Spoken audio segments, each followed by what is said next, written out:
You are listening to SPN, the Sports Podcasting Network.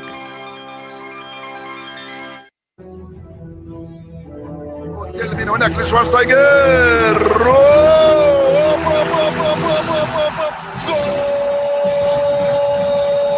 Va a pegarle Ronaldinho Gaucho. Ya lo hace. Pierna derecha, directo al arco. ¡Golazo! ¡Golazo! ¡Golazo!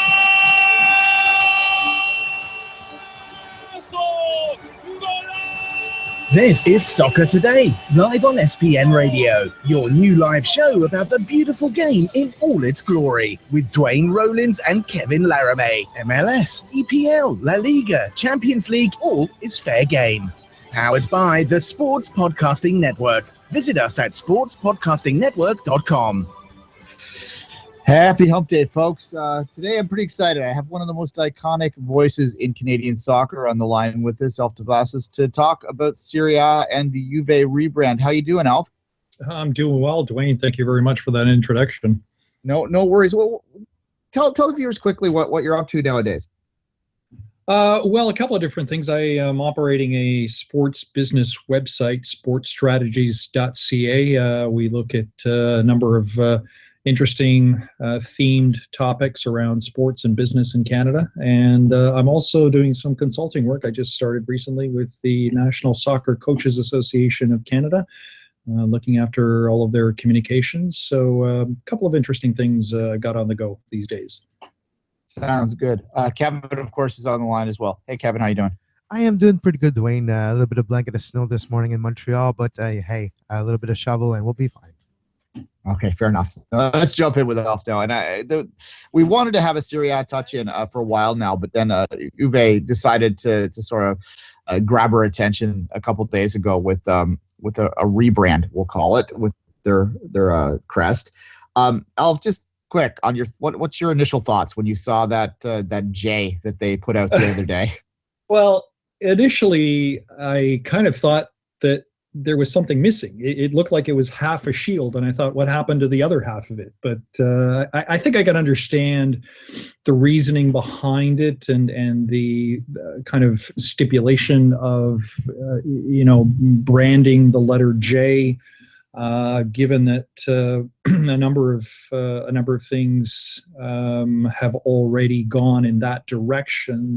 The stadium is affectionately known as J Stadium. Their in-house media network is called JTV, and they've got they run schools and academies around the world under the moniker J Academy. So it should have been expected that that would be a part of this branding. But it's interesting that it came at this moment in time as Juventus is about to celebrate 120 years of existence, and it's quite a point now to change dramatically a look that has been very traditional over the course of the last number of years. So, but I understand the direction they're going in. I know that they obviously want to be recognized as a global brand, and they want to expand their horizons, obviously beyond the Italian borders. And it's obviously something that many other clubs are considering at the same time. The reaction in Turin was not universally positive. Do you think that this is a good idea in terms of making this their main brand, or would they have been better off trying to create this as sort of a secondary sort of watermark or something that they have out there? Yeah, it's interesting. The reaction, obviously, in social media has not been terribly positive. Although perhaps, and I've been seeing this more and more over the last number of hours, as people kind of sit and take a closer look at it, they actually don't really mind it all that much. So maybe first impressions obviously are more enhanced, let's say. But I guess once you sit down and kind of study it and look at it and see the reasoning behind it, it all makes sense. So yeah, I think it's all something that we'll have to do as well with their partnership with Adidas as their kit supplier, and I read just this morning that they're planning on introducing not only a third kit but a fourth kit next year. So again, it all revolves around merchandising and just being able to make this brand a truly global brand, so that it's recognized by the new design and the emphasis on the one letter. Which I think is unique in Italy, but certainly also across the globe. It hasn't been as easy this season for the Scudetto for Juventus than other season. Only 1 point in front of Roma right now as we're talking. When you're looking at trying to establish itself as a brand outside the borders, winning Scudettos is not enough, and you have to perform in the Champions League or have a popularity worldwide. Do you think the change, the rebranding of the logo and probably different look for a certain part of the team going forward, is it made to gather attention to a new generation, to expose the team to a new fan base? Well, I think that's certainly part of it, Kevin, and you did point out correctly that they seem to be showing a bit of a vulnerability this year. They're not as they are still obviously leading Serie A, but they're not in a commanding lead. And in fact, there are 3 teams chasing Juventus at the moment, all within 5 points of the leaders. Last Sunday they lost their 4th game of the season, and that's only 1 less than the 5 that they lost all of last year. So it is a team that perhaps is going through a bit of a transition, as a number of players have been dispatched out. A number of players have been stepping in and trying to sort of maintain the status quo as best they can. But it is a team that appears to be vulnerable.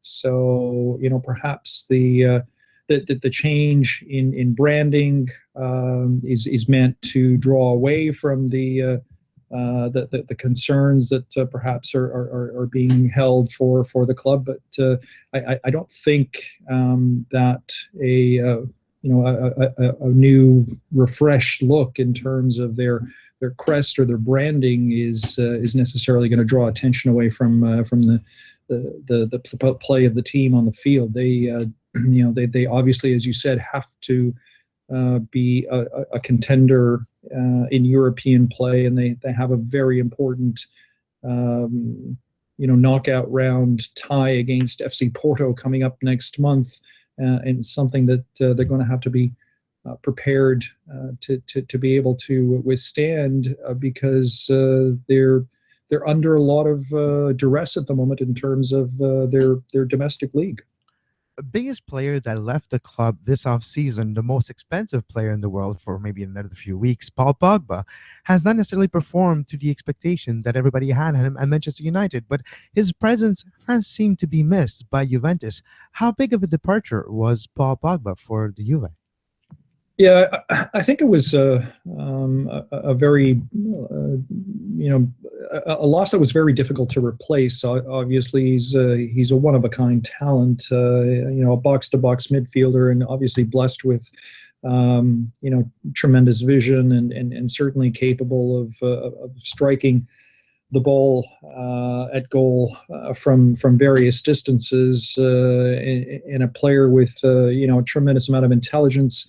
So there isn't, a ready-made player able to step into his shoes. The fact that they were able to get back Claudio Marchisio from injury this year, has taken up a bit of the slack, but not as much. And certainly they seem to be lacking in quality in that part of the field. They don't obviously lack for anything in terms of their defensive posture. You're still looking at a BBC back 3 defense, although from time to time you'll see some players step in for those players in case of injury or suspension.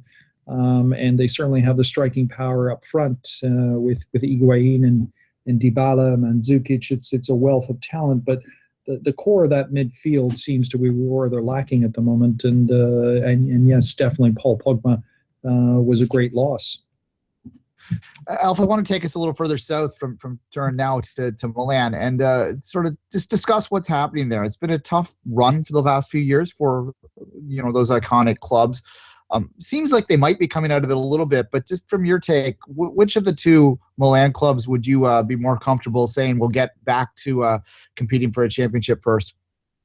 Well, I think AC Milan is the team that is emerging more quickly and perhaps more surprisingly, because I think that they have probably the best young core of emerging Italian stars in that squad, and you start from the goal out with Gigio Donnarumma.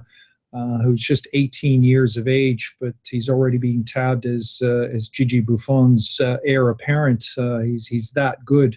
And then you look at their defense and Alessio Romagnoli, who's had a couple of cameo appearances with the Italian national team. And you look further upfield in players like Locatelli and Bertolacci, and you see a tremendous core of emerging young talent, which actually started to be nurtured under the guidance of Sinisa Mihajlovic last year, but is now being given more opportunities under Vincenzo Montella, the new manager. So I think AC Milan looks to be the team that has the greater core of talent, although Inter Milan is only a point behind them at the moment. And they seem to be threatening as well. They're coming on in the last number of weeks, and of course their talents are generally associated with players of the likes of Mauro Icardi, who is their hitman, their striker, and he's a tremendous talent, obviously. But they are also starting to find some jewels and some gems in terms of players that are stepping in and making an impact. And you have to look no further than a player like Perisic, the Croatian, who was extremely effective in the last number of games, scoring goals and providing assists. And there's a player to consider in their squad. But I think at the moment, anyway, in terms of young talent and emerging young talent, I like AC Milan's group the best. All right. We're going to move up to a club that I think that you'll enjoy talking about a little bit. Roma, just to point off. Now, Juve does have a game in hand, but are they a legitimate title contender this year? I would say so, yes. I think they've been able to sustain their pace this year, whereas in the past, perhaps they've gone through spells where they haven't been able to sustain the momentum, and they've fallen behind as they did last year. They fell behind Napoli, and they weren't quite as well-rounded as I think they are today. And obviously, it helps when you find the talent that Edin Dzeko is. He had an off year last year. Obviously, that's quite evident. But he's certainly found his form and his range this year, and he's been able to contribute important goals, and that's made a big difference for them. And they also have a good supporting cast. When you look at players like Momo Salah, who at the moment is off on African Nations Cup duty, so they're going to miss him to some extent, but they've got players that can step in and play the same role, and Stephen El Shaarawy, and they have Diego Perotti, and of course in midfield, Kevin Strickman and Daniele De Rossi really anchor that midfield that has shown the prominence now of Raja Nainggolan, not only as a provider, as a contributor, but also as a scorer. And when you have a wild card like Francesco Totti at 40 years of age, who can come in and in some cases either mop up, or in some cases actually try and generate some offensive spark coming off the bench. You've got a player that is already a legend in Italian football. So they've got a good core, they've got a good group, and I certainly like the fact that Luciano Spalletti has been experimenting with a back three, they've gone with three natural center backs, and they're playing their fullbacks in a wider formation in a 3-5-2. So it seems to be working for them lately. A team that has caught my attention over the last few years, Alf Napoli, with Marek Hamšík, one of my favorite midfielders in the entire world because of his capabilities from long distance. A team that even with the loss of Higuain a few years ago, they still found a way to continue to rise up on the table, and now third, and almost in contention to the Scudetto. What's Napoli's secret? Yeah, I think it's really consistency in terms of their style of play, and just being able to get performances from their core players. And you mentioned one, Marek Hamšík has been probably their most consistent and most reliable player over the course of the last number of years, and he's certainly a guiding light in that squad. But they have great balance, and they have a wealth of attacking talent. If you look at the fact that they are able to find spaces for players like Dries Mertens, who up until this year had only spotty appearances, as well as Lorenzo Insigne, who is a very talented young Italian. And then when you look at the fact that Arkadiusz Milik, who was tremendous in the first half of the season before going out with an injury, is on the verge of returning so quickly that they may not necessarily have to bring in another player in the January transfer market. Then it's looking very, very good for Napoli. They're a tremendously talented team from front to back, and it's a squad that can compete and can contend. I think for many years because of that fact. And even though they've gone through a manager change over the course of the last couple of years, they haven't seemed to skip a beat. Maurizio Sarri is a very intelligent manager who manages his team extremely well, and they've got potential. They still have an outside shot at winning the whole thing this year, and I certainly wouldn't rule them out, regardless of the fact that at the moment they're 4 points out. We've talked about the positive in the Serie A, the team contending for the championship. Which team has disappointed you? Either a team that was expecting more or a team that's maybe close to relegation. Which is maybe in your opinion, the biggest deception this year in Serie A? Well, the one that jumps out the most is Sassuolo. This is a team, a small provincial team, albeit that last year was a European that gained European placement, and it's a team that certainly surprised a number of people for how well they played last year, and they're surprising for how ineffective they've been this year. They're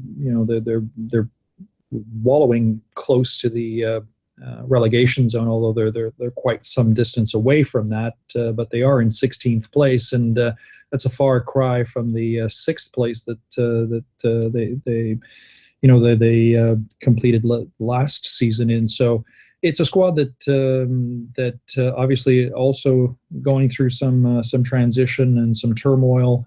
They've had a loss in Nicola Sansone, who's moved on to La Liga. They've had injury concerns with one of their other bright young stars in Domenico Berardi, who is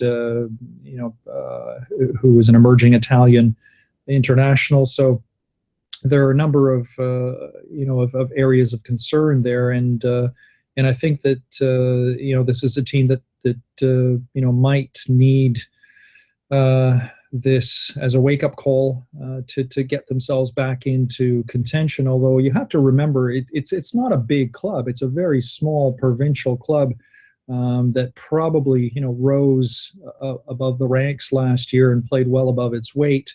and it probably is settling more into where you would expect it to be playing at mid-table level, but yet they're far below that as well. So it's a team that certainly has surprised me in terms of their ineffectiveness this year. And I also look at the Genoa clubs, both Sampdoria and Genoa, who are both in the bottom half of the table right now. Neither one of them has really been a threat at all this year, and those two clubs, have seen better times in recent seasons, and certainly should aspire to be much stronger than they are. But at the moment, they're both unusually in the bottom half of the table.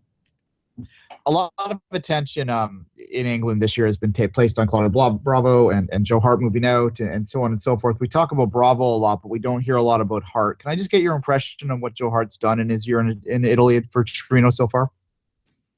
Yeah, I mean, I think initially he did provide some stability, and I think the team had settled quite nicely with him in goal. I think they're at a point right now where they just need a more well-rounded, a more balanced squad in front of him. They just don't seem to have the overall talent that's required to bring that team back to the to challenge for European places. And although it's a squad that has a number of very interesting young Italian players and foreign stars, it just doesn't seem to have quite the depth of talent that they're going to require. So I think Joe Hart has played as well as he could with the side in his first season in Serie. Certainly, he's not being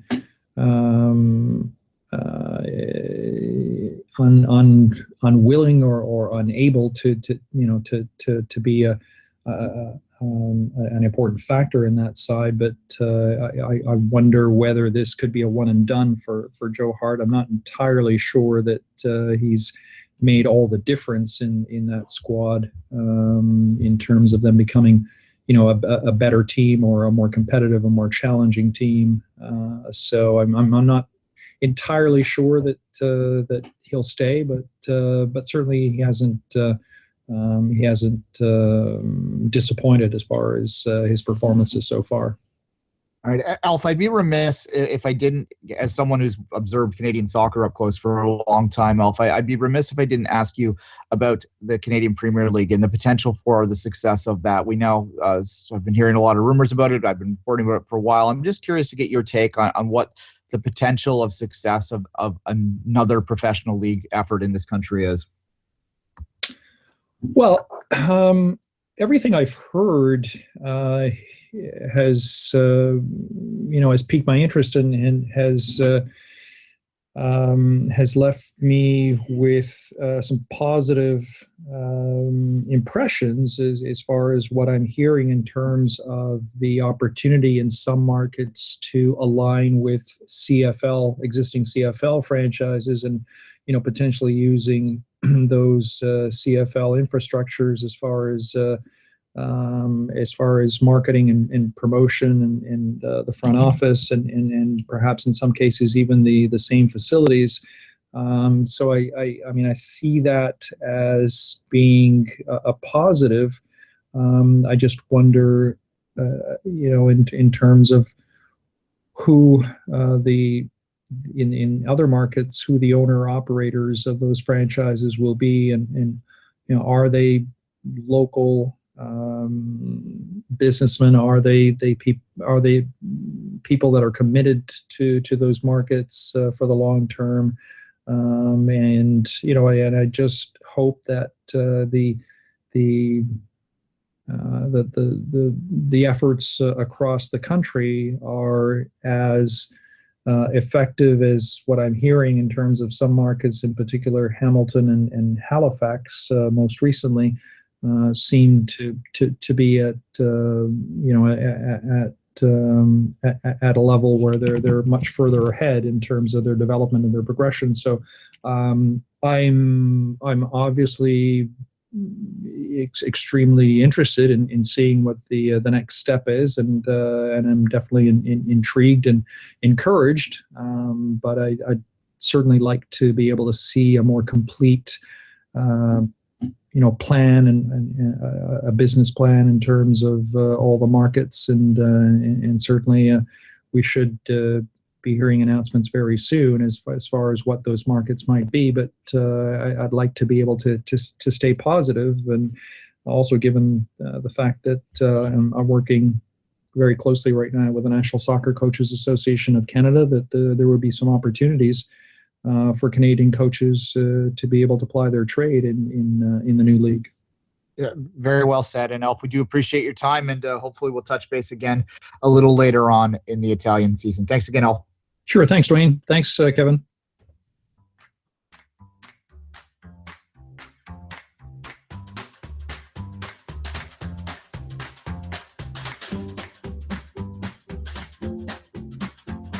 You are listening to Soccer Today, live on SPN Radio.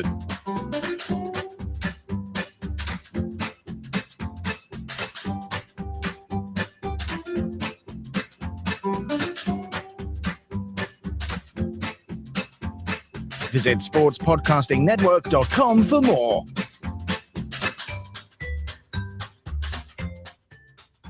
And welcome back, and thanks again to Alf for joining us. Can't not ask a Canadian guy like Alf about the Canadian Premier League, Kevin. I mean, he's been around forever, so interesting stuff there. And he's right about the coaching side of things. And I do hope that, and I've said this before, that there's almost, we talk about player quotas. I would hope that maybe they might consider having a coach quota as well to require at least some Canadian contact within the coaching ranks. But yeah, that's just my quick thought on that, Kevin. Oh, yeah, I have to agree with that. We've seen teams like the Montreal Impact having a mostly local coach contingent, and it has paid dividends. So, no, yeah, I would like to see that across the board in the Canadian Premier League. Yeah, fair enough. All right, let's move on. We're a little, we went over with Alf, but I think that his material is worthwhile for that. But a couple things I wanted to touch on in this segment here. Interesting story out of Spain and Scotland. A gentleman has... and I don't have the article in front of me, but a gentleman has paid something like 150,000 euros to take over a third division Spanish team and manage it. So what he is he's a Scottish guy that he's worked in the lower levels for a long time. We're talking like 7th tier, 8th tier type things of English football and a little bit of Spanish football as well. He's pretty successful in his business side. He's in his 60s now, so I guess he wanted to just he wanted to chase his dream, wanted to manage a team in a higher level. So he's purchased his way in as the manager. His name is John Clarkson, and the team is Deportivo. Wait, I just had it in front of me and it just disappeared. Deportivo Tudelano in the third division of Spanish football. John Clarkson, the Scotsman, Scottish businessman, who paid 150,000 euros. Yeah, and look, he does have coaching badges and he does have some experience in the game. So it's not like, some guy on his couch that won the lottery decided he wants it's to not manage. like Sutton United's coach. It's not like Paul Doswell. No, we're talking about John Clarkson actually has the credentials. Paul Doswell has the company that sponsors the team. But it's a very similar situation to what I've talked about the last few weeks. Yeah, look, and the team's in a lot of financial trouble, and that's pretty not unique in Spain. There's a lot of teams at that level that are really struggling. So he's come in and he's decided that he's going to help them get new sponsorships. He's going to clear their debt, and in exchange, he's going to manage the team. And as I said, he has some experience in managing, so it's not completely absurd, but it's kind of funny though, and it's I don't know, like I don't know what to think of it. If he clears their debts, I guess, well, why not give them a try? And that's what the sporting director said, that it was a gamble, that they essentially were like playing the lottery. And I think that would suggest that they're probably at their wits' end at this point, that if this guy didn't come in, then they're probably going under.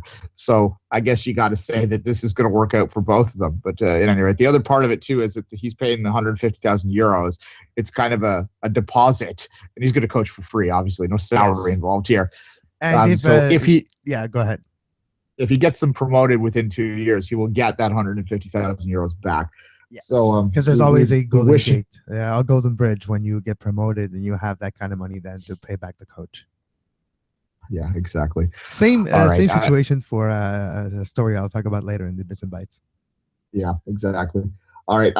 Actually, Kevin, do we have another bumper ready to go? We'll take a quick break just so we get back on our timing, and we'll come back and we'll talk about the most hated teams in Major League Soccer.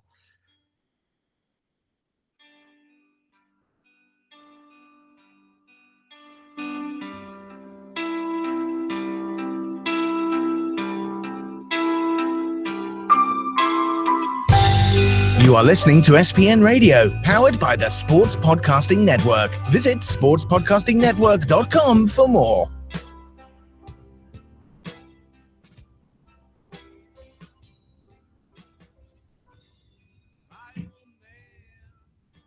Kevin, Yeah. how you doing? I'm doing pretty good, Duane. You sent me quite a weird graphic earlier today with the most hated teams in Major League Soccer and the second most hated teams. And let's just put it this way. The Galaxy are pretty much where we thought they would be. Yeah, this is Reddit's doing a thing for across platforms for a bunch of different leagues. So there'll be other charts out there for England and for Italy and Germany and so on and so forth. I look at this thing and I'll go through real quick. And the most hated team in Major League Soccer is the LA Galaxy, with 22.2% of the respondents to this poll suggesting that the Galaxy were the most hated team. The second most hated team was the Sounders at 15.4%. That would be a combination of the fact that they're champions, that Portland's in the league, and that their fans can be sometimes obnoxious, but that's okay. We love you guys.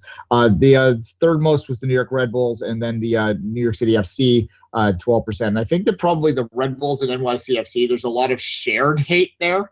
So they're probably pushing each other's numbers up. I found that kind of interesting. In terms of the Canadian teams, Toronto FC was 3.1%. The Impact were 5.1%. And the Whitecaps were 0.4% most hated. This begs the question, is it good to be hated? Like, are the Whitecaps at 0.4%? Are you happy with that, Whitecaps fans? Or is that more of an indication that no one thinks of you? And that's kind of where I think that comes down, and no offense, but I think I'd rather be hated than ignored. Well, it's all about talk about being good, talk about being bad, but at least talk about me. Yeah, exactly. And, you know, it surprised me a bit that Montreal was more hated than Toronto, but then I think that there's probably a few more TFC fans out there that are voting for the Impact, and that's probably pushing their numbers up. That and there was some rivalry that were created on the pitch between Montreal, Houston. I remember a few years ago, the Red Bulls now, and other fan bases across North America. So no, the Montreal Impact have rubbed some teams the wrong way, and it's all well and good. It's all part of the league, and it's all part of sometimes a us against them mentality on the field, and it's all well and good. And you have seen this happen in the last few years, so I'm not that surprised. But hey, it goes back to at least they're talked about. Yes. And the Drogba factor, right? You have a big superstar, it creates a backlash in other teams as well. Well, precisely, yeah. And look, I think TFC at 3.1, it actually surprised me that it was that low, both because I know there's Impact fans that are pretty much, you know, the clowns and all that sort of stuff, that they're going to just knee-jerk vote against TFC. But I also thought because of the wealth and the amount of money that they spent, that it'd be a little bit higher. I suspect that the Michael Bradley, Josie Altidore factor is helping keep their popularity up. The USA north of the border factor. Yeah, they're Canadian, so they're harmless, and they have a couple very popular American national team players on it. Plus, maybe they feel some sympathy because of the way they lost the MLS Cup final. So they're not as high as I thought they would be. Although, you know, they are ahead of most teams in Major League Soccer, actually, because you look at Chicago's at 2.5%, Columbus 2.4%, DC United 2.8%, which is an historic team. You'd think it'd be higher. The Revs are 1.8%, Orlando City's only 0.6%, Philadelphia Union 0.8%, Rapids 0.5%. No one thinks of the Rapids, do they? Dallas 1.9%, Houston 1.8%. Just going through here quickly. The Timbers are 6.5%, and I think that most people that are voting for the Timbers are probably Sounders fans. You got Real Salt Lake at 1.9%. The Earthquakes at 2.4%, and then you get Kansas City 1%, the Whitecaps 0.4%, Atlanta United, who has not yet played a game, at 0.4%. Minnesota United at 0.1%. How could you hate Minnesota United, Kevin? I don't know. Maybe you were a team that used to play them in the NASL, and your rival. I don't know. That would be the only way you can hate a team that hasn't even played a game in that league yet. Same for Atlanta. So, but the way Atlanta is doing about things, and if you're a Florida team and you think you're going to be a rival to them, you might already hate them. I don't know. Maybe that's the case. Yeah, the driving passion against a team that is yet to play a game of any kind in Atlanta United is kind of funny. Even the 7 people, that's 0.4% voted for, but the Minnesota United is even funnier because I get never mind the game. They haven't had the training camp is not even open yet. Like the first training camp is not even open yet. I mean, it's not like there's an intense, controlled scrimmage that happened, right? Like, I mean, come on, guys. No, it might be like some practice or just like a meeting of players, but an official session hasn't taken place yet. Yes. But again, to go back to the Whitecaps thing, more people voted for Atlanta United and Los Angeles FC, which was 0.9%, a team that doesn't have a single player yet. It's a logo. You hate the logo. The team that's a year away. Like it's a year away from being a team. Yes, and the New York Cosmos at 1% of the respondents to this poll said that they hated the New York Cosmos more than any other team. That's it's not even an MLS team. How did it get there? They're barely a team, but at any rate, that's there you go. I thought that was interesting. We talk a lot. I use that term, and if you're new to listening to me, I call it sports hate, and I think sports hate's a valuable thing in sports because you need passion. You need to have a villain in order to have your heroes overcome them, and so I think a little bit of hate is a good thing. What's Batman? What's Batman with a Joker?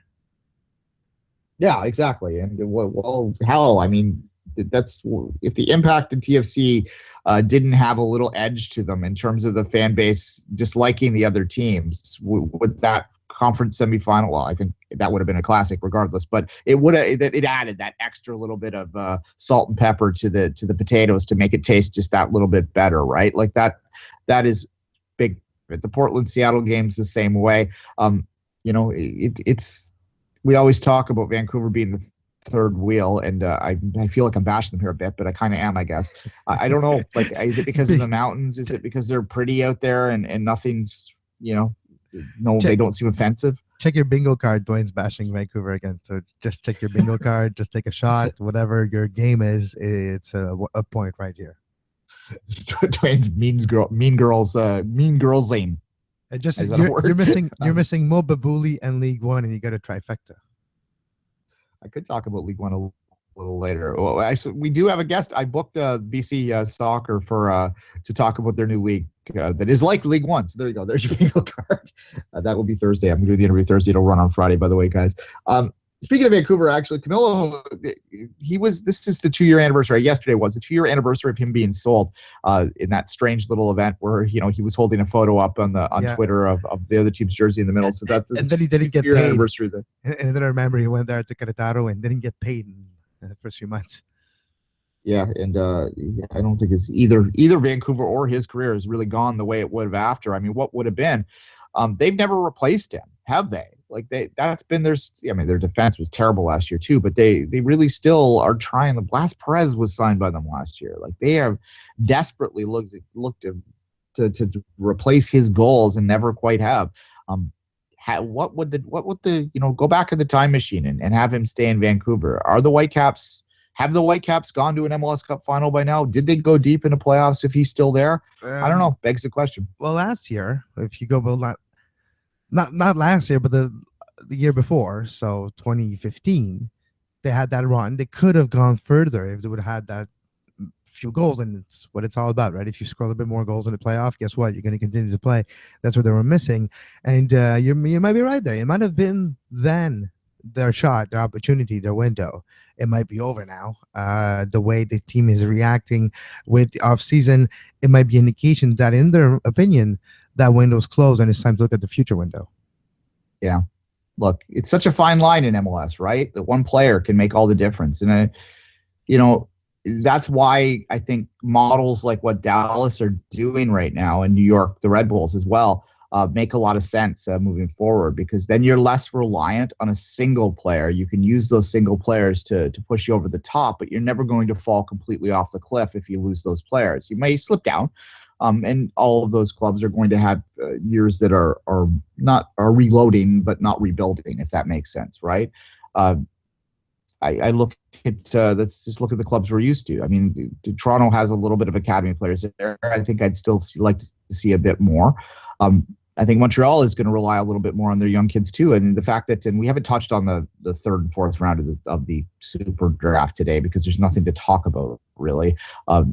Montreal passed on both its third and fourth round picks, but that's the one thing I will point out is that probably is indicative of the fact that they're probably going to bring in some of their FC Montreal kids. But there's already a few that signed, right? You already have Barou Tabla and Louis Belangoliet and David Choignard that signed last year. Belangoliet is second stint with the Montreal Impact, and they're apparently going to get a fair shot at the training camp starting January 24th. So you already have 3 of them right there. And if you talk about 2 draft picks, those are probably equivalent to draft picks. Yeah, and look, people ask all the time, why are so many teams? I think there were 8 passes in the drafts in the last 2 rounds. The LA passed again. RSL passed, which is a team that normally would have went draft picks in the past years. The Impact passed both their picks. There's a few others. I'd have to look at the list, but nonetheless, it was not a rare thing. Someone on Reddit, again, I was looking this morning, had compiled like a list of players that have been successful that were drafted in the equivalent of the 4th round. And it's a bleak list. It's like 4 players in the last 10 years, right? Like, obviously sometimes people win the lottery, but it's not necessarily something that happens even remotely frequently. So these teams are just choosing to, rather than take any risk of paying some kid $45,000, they're going to look at their own kids and try and bring them in for free. And that $45,000 doesn't sound like much in the cap because it's $55,000 now in terms of the minimum. But add $55,000. But yeah, add them up 3-4 times, and you have itself a salary of a player that could be instrumental in your team. Yeah, so that's why it is. Like, people are asking why teams are passing. It's because they don't want to. They would rather find a guy that could do and they feel they can find a guy, more to the point, that can do the same role for free on the cap out of their own system, and that's why there's no point. It would be cruel. You're stringing these players along at that point, right? You have no intention of keeping them, so why draft them and like play with their emotions? And I think that a lot of people will say, oh, why don't you take a punt on kid? Maybe you'll find a true gem out there. Well, sure, but you can also bring them in on a trial. Outside the box and look at them that way. If you want to take a punt on them, because they're free agents now, and that way you're not stringing them along in the same way as you would be if you drafted them. And I think that's something that gets overlooked sometimes. No one likes to be strung along, Kevin, right? And these players, you're going to play with their emotions. But if you, like I said, if you look at them now, they're free agents. They can. You can invite them to have a workout, and if you think then maybe that they might add value to your team, sure, you invite them in. But by and large, more and more you're going to see, and I suspect that the 4th round is close to being done, that you will see the Super Draft turn down to 2 rounds only very soon, and then the remaining players will just be free agents from there. All right, well, we stretched that out for 15 minutes, so let's take a quick break. We'll come back. We'll end with some bits and bites.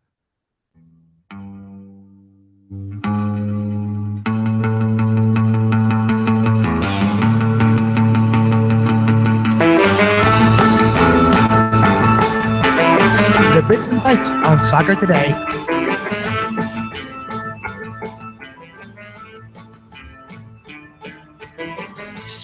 And St. Clair, you can get their most recent single, Cheating, on iTunes, Google Play Store, anywhere you get your music. 2 days to their concert, right? 20th, exactly, correct? In Ottawa, January 20th. In Ottawa. Yeah. And they'll come out this way soon enough, and hopefully we can get a few Toronto people out when they come to Toronto again. So there you go. And if you're in Ottawa, go watch them. They're great. All right. Bits and bites. Let's start with Tim Howard. Tim Howard has joined the Nativism Club of the U.S. men's national team. Foot and mouth disease has decided to talk out against the passport Americans that play for the U.S. men's national team. This is similar comments to Abby Wambach, similar comments to Landon Donovan, similar comments to Bruce Arena. this goes on and on and on. It's kind of unique in the sense that you don't hear, well, okay, I guess first off, a lot of the bigger nations wouldn't necessarily have these players coming in. Obviously, that's part of the reasoning here, but you don't hear this kind of talk coming from otherwhere. No one's complaining about Scott Arfield here in Canada because he's Scottish, but that could be because we have very little talent. But nonetheless, it's another incident, another example of a player speaking out against his own teammates, and it seems to be doesn't seem to be the most productive way forward for the U.S. men's national team to me, Kevin. Yeah, I have to agree. Not the most progressive way of looking at the potential of your team. It is even just pissing your teammates off because he plays with some of these guys. No, well, regardless of that, not just that, it's not a way necessarily to look at it for the best of the entire team first. Maybe for the better of the team, because those players, what they bring outweighs the negative in the perception that some players have against them. Maybe that's better for the whole. So if you think about the one cog instead of the whole, maybe you don't view it the right way. It's not about a single individual player at the international level. It's about the whole. It's about what you can do for your country, and not what about that national team can do for you. Play a bit of devil's advocate with his statements. The nuance to it was that he said that he didn't want players that were coming because they couldn't make their own national team, which, that would qualify for a guy like Jermaine Jones even, but I don't think that's what he meant. He meant guys that were like sort of defaulting back to the U.S. and using it as a fallback option so they could play internationally. Look, even that is a strange one because any player that plays, like, let's say what you want about athletes. When they get on the pitch, they're going to give it their all. No one is half-assing it in an international soccer game. So if they've gotten there and they're talented enough to play, then really at that point, I don't think you have to worry about the amount of effort they're going to put forward. You might have to worry about whether they're going to accept call-ups, whether they're going to come to camps as frequently as you want and things like that. That's where the issues would maybe come in. But by and large, when they're out there on the pitch, they're going to give it all just out of their own professional sort of pride anyway. It's just a strange little phenomena that's happening within the U.S. men's national team pool. And I think it kind of reflects, I'll be careful in how I say this. There is a very America first kind of attitude that prevails throughout United States history, right? So I think there might be some of that kind of sociological, cultural aspects coming into these comments that, if you're not USA first, then who are you and why are you bothering with this? And maybe go back to where you come from. And it can slide pretty quickly into some ugly sort of aspects to it as well.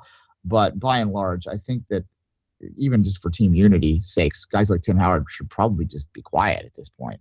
He's trying to, Tim Howard's also a guy that wants to work in the media when he's done. So who knows what his motivation is when he's saying stuff like that. Yeah, we'll see. But it's not the best for team cohesiveness. No.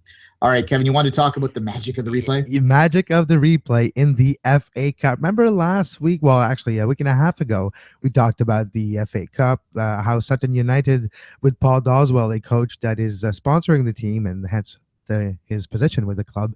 And they draw against Wimbledon, the team that is just a few miles down the road, that they have a certain partnership with them. Who they rent their training pitch from time to time when it's some rainy down in Wimbledon.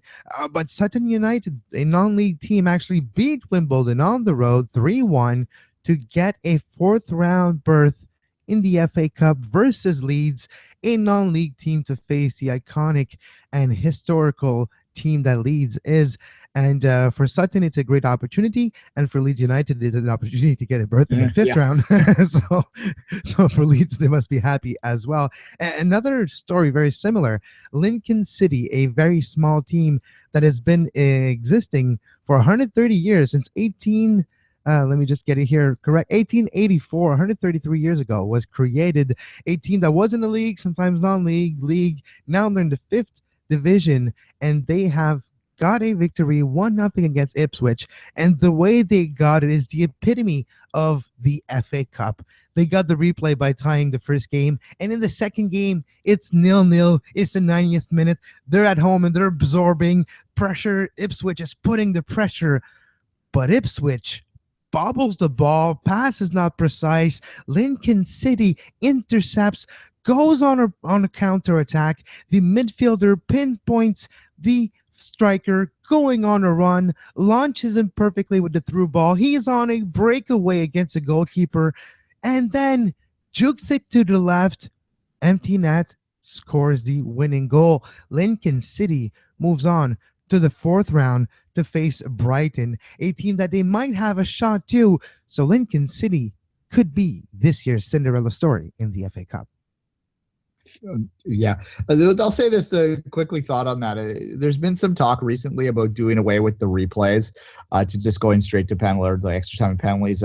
If there's a draw in the first match, wherever it's drawn into, I think that'd be a real shame, because part of the magic of the cup is the fact that these small teams, sometimes they desperately play to get that replay because it can get a financial windfall for the club. Plymouth, Lincoln won at home. I just gonna say Lincoln did it at home, and that's the classic example. Even though they were not favored by the draw originally with the first game, because of that replay, they have a second chance, and they took it. And now they beat Ipswich, an iconic team, and now they're gonna face Brighton, and they're gonna go face Brighton with a certain sentiment of accomplishment and fearlessness. Look, we're already here. Why not trying to make it to the fifth round and then face a maybe a Premier League team and really get that check?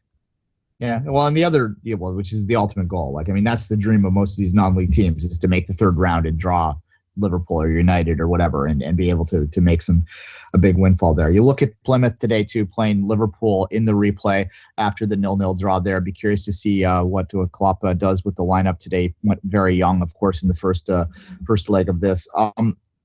That's a club in Plymouth that's had some financial problems of late. So this is going to be really helpful to them. And I think if Klopp does throw out a young kids again at home and down in the south of England there, in the very tip of England, that they may have a chance. And that would be a great upset there too. And I think a lot of people would enjoy watching. Everyone enjoys watching one of the big boys. And Liverpool most certainly is one of the big boys taking a fall against someone small. So we'll watch that one with interest this afternoon. All right. That's a couple more quick points before we end the show. Dom Dwyer, about to become a U.S. men's national team eligible player. That kind of ties into the thing we said before. Also, I'm wondering whether Dom Dwyer and Sid LaRue will be the first married household to both be internationals and neither represent the country of their birth. All right, moving on. All right. Herculez Gomez, he retired. That's I just want to say thank you, Herculez Gomez, for your candor and always your availability, your openness to be able to talk to us, long interviews. Thank you, Herculez Gomez. Yeah, exactly. Most Torontonians, a lot, even some Canadian fans, but they watched that two-legged tie between Santos Laguna and TFC back in the day, the one that had the brawl at the end of the first game. It was a very intense game. As we know, most people that have listened to me for a long time, that I actually reached out to Herc Gomez on Twitter at that particular time after there was a fight, after there was like a whole bunch of cards and everything else was going on. Ashton Morgan was in the middle of that for some reason, which just kind of amuses me to this day. At any rate, and he responded, and just on Twitter, I dared him to do an interview with me, and he said yes. And then he messaged me back channel and said, I want to make sure that I'm not getting railroaded here, that you're professional, because he didn't know who I was. And we talked offhand or off the record for a while, and he was convinced that I was going to be fair. And he called me up, and he gave me a number, and I had to call this cell phone number. A guy answers in Spanish, blah, blah, blah, blah. like I could pick out one word in there. So I just responded back in English, Herculez Gomez, please. And then I could hear a whole bunch of laughter. Then finally, after about 5 minutes, Herc Gomez was on the phone, and he's in the dressing room doing an interview with me, and there's all these guys in the back room in the Santos Laguna locker room just giving him the gear, all in Spanish. So I can't really make out what they're saying. But that's my prevailing memory of Herc Gomez, is my conversation with him in the Santos Laguna locker room over the phone with a bunch of his teammates ripping in him in Spanish behind him. So he's a good guy, and of course he did an interview with us earlier this year. Now that he's with the SPN, we'll probably be requesting him again sometime soon, Kevin. And he's was always a character. Always enjoyable. Maybe one of my favorite U.S. men's national team players of all time.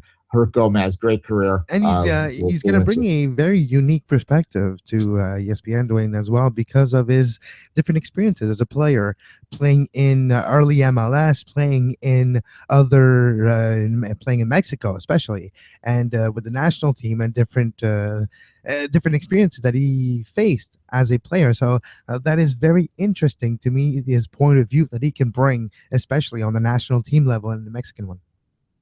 All right. The final point I have on Bits and Bytes is that apparently Ladero says that he could call Luis Suarez and he'd be a phone call away from joining Seattle. I don't know if anyone's going to leave Barcelona to go to Seattle, but we'll see. You never know what can happen maybe in 2 years down the road when the MSN is on his way out and Neymar will finally take the heir apparent of Messi and become the big guy, and everybody else going to follow. It's going to happen in a few years. And maybe then Suarez will find his way to Major League Soccer, maybe Seattle. Who knows? I'm badly trying to think of a biting pun to end the show with, but I just can't do it. So we'll just have to take a chomp out of that tomorrow. All right, Kevin, any final thoughts on the day? No, I'm just interested to watch the FA Cup today. You mentioned Plymouth, Liverpool. You have Newcastle, Birmingham, and Southampton, Norwich. Those are the games that I will be keeping a close eye on today. And until tomorrow, 10 a.m. live for more. And have a great soccer. That was kind of weird. Have a great soccer. You were listening to SPN, the Sports Podcasting Network. Visit us, sportspodcastingnetwork.com.